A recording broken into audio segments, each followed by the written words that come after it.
সংসারের কাজ করতে করতে সারাটা দিন কীভাবে যে কেটে যায় বোঝাই যায় না। হ্যালো সবাইকে, কী অবস্থা সবার? আপনারা সবাই কেমন আছেন?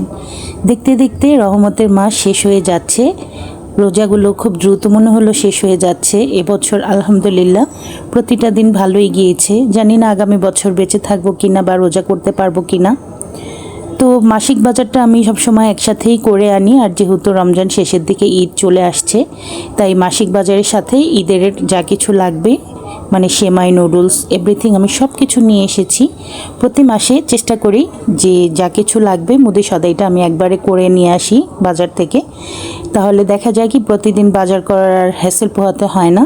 তো এখানে আমি আদা, রসুন, বিভিন্ন রকমের ডাল, পোলার চাল, চিনি, সেমাই, নুডলস, এভরিথিং যা কিছু দরকার পড়ে একটা সংসারের ক্ষেত্রে সব কিছুই আমি নিয়ে এসেছি।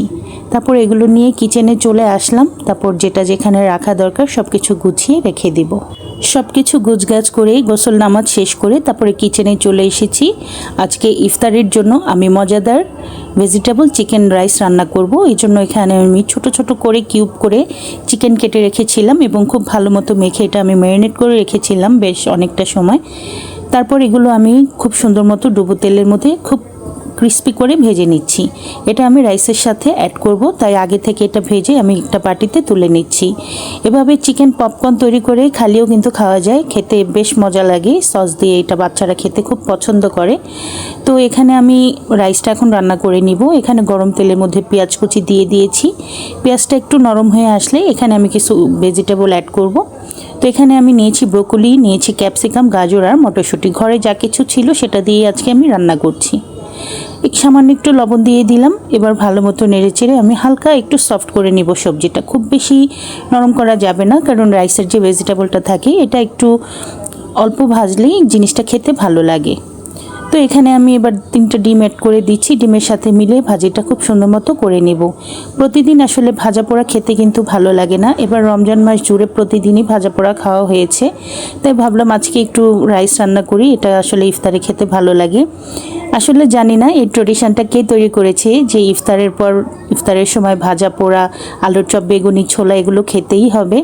রোজ রোজ আসলে এগুলো খাওয়াটা ঠিক না, কিন্তু তারপরও কেন যেন এগুলো ছাড়া আবার ভালোও লাগে না।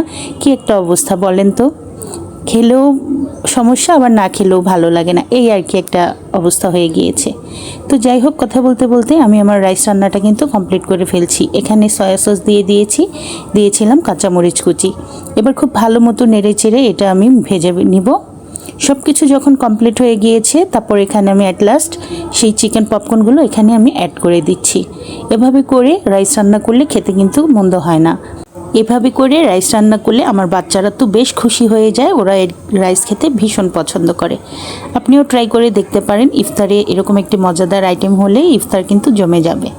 তো আমার আজকের ভিডিওটি ছিল এই পর্যন্তই। আজকে বিদায় নিব, টাটা।